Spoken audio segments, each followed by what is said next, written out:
नमस्कार, स्वागत है आपका जी बिजनेस में। मैं हूं दीपक डोभाल और आप देख रहे हैं आपकी खबर आपका फायदा। और आज किन मुद्दों के इर्द गिर्द हमारी चर्चा रहने वाली है, जरा उन सवालों पर भी गौर कर लेते हैं। आज के हमारे 3 सवाल।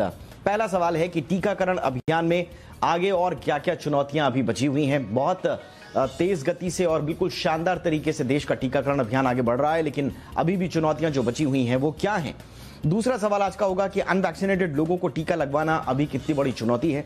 क्या ये जो आंकड़ा हमारे सामने है 68% के आसपास का फुली वैक्सीनेटेड और 92% का सिंगल डोज वैक्सीनेटेड लोगों का, ये पर्याप्त है, सेटिस्फैक्ट्री है या इसमें और तेजी लाने की जरूरत है। और तीसरा सवाल ये कि 15 साल से कम उम्र के बच्चों का वैक्सीनेशन कब तक होगा। हमारे रिपोर्ट में भी आपने देखा कि 12 से 14 के बच्चों को वैक्सीनेशन क्या तैयारियां जोरों शोरों पर हैं, लेकिन सभी बच्चों को कब तक वैक्सीनेशन लगेगा, ये एक बड़ा सवाल।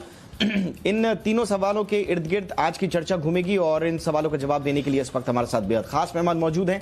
परिचय आपका आज के मेहमानों से करा दें। हमारे साथ हैं डॉक्टर समीर भाटी, मेंबर हैं कोविड वैक्सीन कमेटी दिल्ली के। डॉक्टर भाटी, आपका स्वागत है। डॉक्टर समीर भाटी, आपका एक्सपीरियंस पिछले 1 साल का कैसा रहा और हेजिटेंसी जो अभी भी थोड़ी बहुत है लोगों में, उसको दूर करने के लिए क्या करना होगा? बिल्कुल बिल्कुल, देखिए अगर शुरुआती हम 1 साल की लगभग बात करें, इसमें तो हमारा मैन्युफैक्चरिंग से लेकर डिस्ट्रीब्यूशन से रोल आउट तक लेकर, चाहे हमारे साइंटिस्ट रहे हो, गवर्नमेंट रहे हो और हेल्थ केयर वर्कर, और स्पेसिफिकली अगर बाहर के देशों की, दूसरे देशों की हम तुलना करें तो यहाँ पर लोगों का ट्रस्ट फिर भी वैक्सीन को लेकर काफी ज्यादा बढ़ा है। उन लोगों का काफी योगदान रहा है। आप फिलहाल ही देख लीजिए, इवन जो प्रिकॉशन डोज है उसके लिए भी हमारे बुजुर्ग काफी सामने आए हैं। बच्चों को आप लेके देख लीजिए कि कितना फास्ट से जो हमारा 15 से लेके 17 साल तक का जो वैक्सीनेशन ड्राइव है वो बहुत ही रैपिडली चल रहा है। इवन आप इंडिया एंड ब्रिटेन का अगर कंपैरिजन करेंगे भी तो ब्रिटेन में टोटल 13.61 मिलियन जो डोजेज लगी है, इंडिया के अंदर उतनी डोज 14 करोड़ के करीब मात्र 19 दिन के अंदर लग गई थी। मतलब जिसको ब्रिटेन को लगाने में लगभग 1 साल लग गया। यूएस के अंदर 52 करोड़ लगी है, जबकि इंडिया के अंदर 156 करोड़, मतलब 3 टाइम्स मोर देन यूएस। तो ये तो काफी बड़ा अचीवमेंट है। और सबसे बड़ी बात है कि हम मतलब वर्ल्ड की सेकंड लार्ज पॉपुलेशन है, और जो प्रोग्राम चला है प्रॉपर साइंटिफिक वे में और डिजिटलाइजेशन रहा है प्रोग्राम का, जैसे हम अपनी कोविन ऐप की भी बात करें। जबकि भारत का हमने जिस तरह से अभी देखा पूरे 1 साल में, अगर यहाँ की पॉपुलेशन डिस्ट्रीब्यूशन की भी बात करें तो urban, semi urban, rural areas, rural में भी आदिवासी एरिया, तो आप देखिए किस तरह के कितने ज्यादा चैलेंजेस थे। उसके बाद भी इवन आप भारत की बात करिए, भारत ने अपनी वैक्सीन जो मैत्री प्रोग्राम है उसके तहत लगभग 12 करोड़ के करीब वैक्सीन भी वो 79 नेशंस को दे चुका है। क्योंकि हम बात कर रहे हैं कि ग्लोबली वैक्सीनेशन की, जब तक सब सुरक्षित नहीं है तब तक कोई सुरक्षित नहीं है। तो पूरी तरह से जो प्रोग्राम है उसमें किसी तरह का कोई, मुझे लगता नहीं है कि कोई किसी तरह की हमारी कैपेबिलिटीज के अंदर कोई कमी है। आप ये देखिए कि 1 दिन के अंदर लगभग हम 2.5 करोड़ के करीब भी जो है डोजेज लगा चुके हैं। तो हमारी लॉजिस्टिकली कोई इस तरह का चैलेंजेस नहीं है। 2.5 करोड़ तो कितने सारे कंट्रीज, इवन हम न्यूजीलैंड की बात करें तो वहां की उसके 5 गुना, उस कंट्री के 5 गुना पॉपुलेशन को हमने एक सिंगल डेज के अंदर वैक्सीनेट किया है। जबकि न्यूजीलैंड ने उस तरह से कोविड का मैनेजमेंट ठीक किया था, पर अभी तक वो 50 लाख लोगों को ही वैक्सीनेट कर पाए।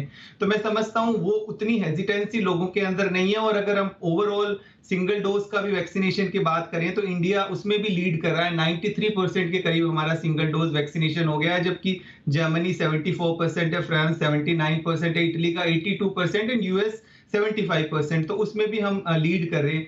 फिलहाल जो करंट चैलेंजेस है, अगर पहले शुरुआती दिनों की मैं हेजिटेंसी की बात करूं तो उस समय कुछ हमारे रिलीजियस फैक्टर थे, कुछ सोशल फैक्टर थे, पर जब हमने रियल टाइम डेटाबेस देखा तो वो भी काफी हद तक क्लियर हो गए हैं। कुछ हेल्थ इश्यूज को लेके लोगों के सवाल थे और कुछ मिस इन्फॉर्मेशन जो कि सोशल मीडिया पे, हालांकि जो मिस इन्फॉर्मेशन वाला ये वाला चैलेंज अभी भी बरकरार है।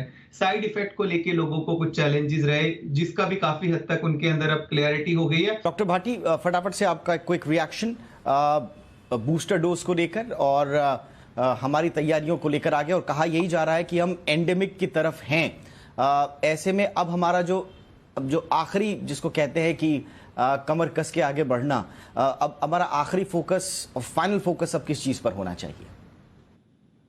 बिल्कुल, बिल्कुल। अगर आप आखिरी पड़ाव की बात करें तो जो अभी आपने डेटा दिखाया था, जो अनवैक्सीनेटेड ग्रुप है और एक पार्शियली वैक्सीनेटेड ग्रुप है, उसमें आइडेंटिफाई करना है कोमॉर्बिड वाले, क्योंकि वो बहुत ही हाई रिस्क वाले हैं। तो उनको हमें सेकंड डोज़ और अनवैक्सीनेटेड लोगों को वैक्सीनेट करना होगा, और बच्चों के लिए हमें स्कूल्स को भी इन्वॉल्व करना पड़ेगा, स्पेशली प्राइवेट स्कूल्स को, ताकि हम उस वैक्सीनेशन ड्राइव को और भी ज़्यादा अधिक स्पीड अप कर सकें।